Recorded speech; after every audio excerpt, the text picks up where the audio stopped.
I've spent about 12 months coming up with the ideas for this video. I've taken 12 months of deep reflection and introspection to come up with this video today, and it's going to be one of the most important videos I make on this channel. Hey everyone, welcome back to my channel. It's Belle, and if you're new, I'm a Harvard Berkeley dual degree student, and I share lifestyle content, tips, and advice to help others as well try to learn myself how to navigate this confusing journey called life. So I really hope that you take something away from this video. Number one, give yourself permission to see yourself as great before others tell you that you are. In other words, do not wait for others to tell you that you are good enough in order to feel good enough about yourself. I have struggled with this so much in the past year or so because I came from a really small school and I felt like a big fish in a small pond. And I built my identity on that, and I felt that, okay, because they're validating me, I must be smart. Not because I'm smart and as a result, I may or may not receive validation from it. It was not a firm truth that I stood in that I knew outside of the classroom. Coming to a school like Harvard, everyone is brilliant, everyone is great. The self-consciousness about being seen a certain way or being seen as smart has held me back in a lot of ways during my time at Harvard. It's made me more aware of what I should or shouldn't do to contribute to a perception of myself instead of just being authentic about who I am. I regret that the most out of everything. If I had just not been so fixated on getting permission from others to be seen as great, I would have had a much better time. Somebody can tell you you're great, you're amazing, you're beautiful, you're a goddess a million times. It's never going to have felt true unless you believe it. Number two, detach yourself from expectation. I personally believed that getting into Harvard would solve a lot of my problems. It would make me feel like, oh, now I'm a hot girl. Oh, now I can be happy. Now I can just kick back, relax, and just say, I made it to the mountaintop. Yes.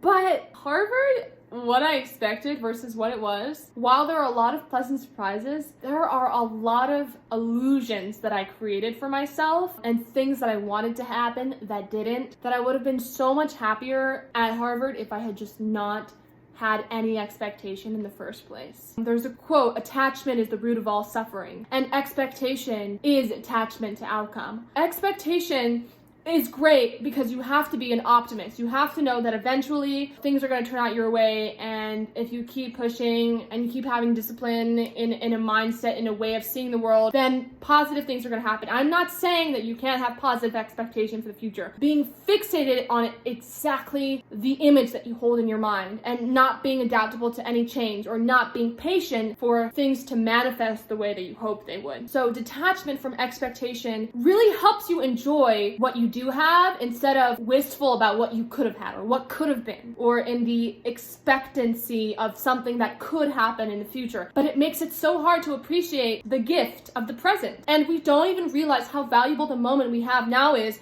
until it's passed us by and until it's too late, because we're too busy living in the past or too busy living in the future and the expectation of what's going to happen that we can't just be happy with what we have now and just accept things as they come along. And oh my God. Number three, not everything has to be done to 100%. A lot of times, you just have to get the shit done. I was a perfectionist in high school. I have to do this many hours in order to get an A. I have to make 2 study guides. You do not have to do any of those things unless you condition yourself into believing you have to do that. A lot of this is just a mind game, and you do not have to put in 100% into everything you do in order for the outcome to be great. Most of the best things in life happen naturally without force. I'm not saying slack off. I'm saying put in effort, do a good job, try your best, but you do not have to put in 100% into something in order to have a good experience at college, okay? Sometimes there's just too much stuff on your plate. You're missing out on so many other experiences by spending all this time on this one project or this one thing. The amount of unnecessary stress I've put on certain projects at Harvard, like it's laughable. I look back at some of the things I've done and I say, I could have gotten that done in 2 hours. I spent 10. You have to live your life.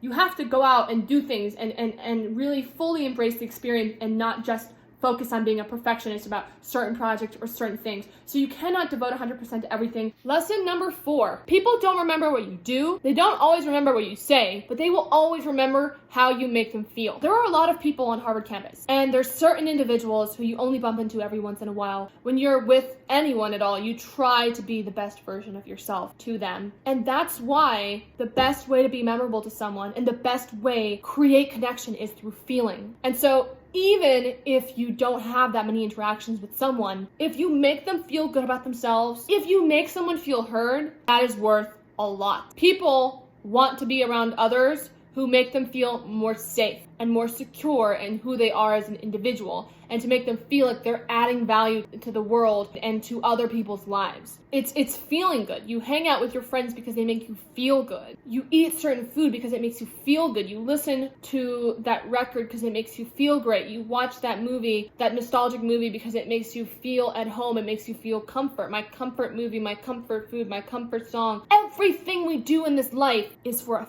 feeling. It's to feel safe. It's to feel secure. I want that jet because it's going to make me feel rich. I want that guy or that girl because it's going to make me feel like I'm enough. I want that grade because it's going to make me feel smart. It's never about the thing itself. It's the way that it makes you feel that you want.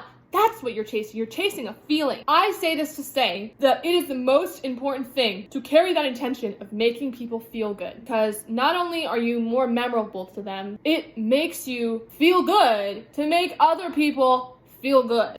Number 5, you must enjoy learning as much in the classroom as you do outside of the classroom. You have to embrace both in classroom life and out of the classroom life, and both parts of that are just as valuable. I came into college being primarily focused on the academic side of it. Be focused on that. That's why you're getting this degree. That's why you're spending all this time and effort devoting yourself to this. But for college, a lot of times it's a place where people for the first time are kind of being able to be their independent self outside of their parents and their community and their household, and they can kind of reinvent themselves and feel more freedom to be whoever they want to be. And this sounds super cliche, but you get the point. Learning how to communicate with others, foster meaningful relationships, how to deal with tricky situations and friendships and relationships, fending for yourself, standing up for yourself, and running into people and trying to find common ground with people you don't necessarily agree with. Like, all of these are incredibly important life skills that you're going to need to navigate the real world. Like, not making dumb decisions. You know, there's a whole moral dilemma. Should I go to this concert? This artist is only here once a year. Or should I study for this final that's worth 40% of my grade? Which do I choose? What decision do I make? Do I value my fun more? Do I value my classroom life more? And so the lessons that you learn and the wisdom that you gain from outside of the classroom is just as important as the stuff you do inside the classroom, because honestly, both of them, like, they affect each other. It's part of, there's a relationship between the two. Number 6, find a way to reconnect with yourself, your space, and your energy. Find a good method to kind of center yourself again. Whether that's going on walks and listening to music, whether that's watching a comfort movie, whether that's reading a poetry book, whether that's meditation. Find something where you can just be completely by yourself, find that inner peace and reverence and center again. You don't have to be spiritual to do this. This is for anyone. In an environment like college, you're constantly being surrounded by all of this other energy and all of these other people, and it's just rush, go a lot of the times, and it can be really overwhelming to kind of find your own personal space and peace again. Like, you don't realize how valuable it is until you have to share that and kind of be toggled by it with all of these other conflicting things going on outside of you. And so this is something that I highly recommend that you kind of find before you go into college. You know, if things are too chaotic in the outside world, you can just go inside and just kind of find that wisdom within yourself and that space to just be alone. Number 7, define your parameters for success. What do you consider to be a successful college experience? Is it landing an internship? Is it making this connection? Is it doing well in this class? Is it just to get the degree? You don't really care about the social life. Is it to cross things off of a bucket list? What do you define as success? Because until you know what that looks like, it's going to be difficult to kind of navigate it. But if you don't define what that is, it's really hard to put your focus on anything. While I do think it's important to take things as they come and have the go with the flow mentality, focus is everything. Honestly, I think it's the most valuable skill you can learn in life. Focus and perspective, I personally believe, can take you anywhere in this world because it allows you to connect with others, connect with yourself, and connect with why you want to do those two things. Finding out where your focus is on what you want to succeed in is super important to having a good college experience. Number 8, and this kind of goes contrary to that, do not take yourself too seriously. Everyone is so freaking worried about themselves and how they're being perceived by others and how they're doing classes. They don't really give a damn about what you're doing most of the time. I was like, oh my God, there's this one embarrassing Nobody gives a crap. People are going to forget about it. You are not the main character in everyone else's story. You're the main character of your life. And it's kind of reassuring to know that, oh, I can afford to mess up and I can afford to fail and to fall flat on my face and I can still get up and move on, and everybody else moves on. Everybody has their own life. Everyone is too focused and self-conscious to worry about your perfectionism or whether you live up to a certain perception. Don't take yourself so seriously. You don't have to be good at everything. You don't have to be liked by everyone. You don't have to join every club. You don't have to comp, There will be successes. There will be failures. There will be a balance of a lot of different things. Not taking yourself too seriously gives you the liberty to enjoy the moment. Number 9, take people off the goddamn pedestal. Take other people off the pedestal. Oh my God, she's so great oh my God, I could never be friends with them because they're part of this. Here's the truth. Everybody, and I mean everybody in this world, and especially in college, is deep inside a scared little child who craves the touch of their family and their parents, and they just want to hug. They just want to hug, and they just want to feel seen and heard. That's it.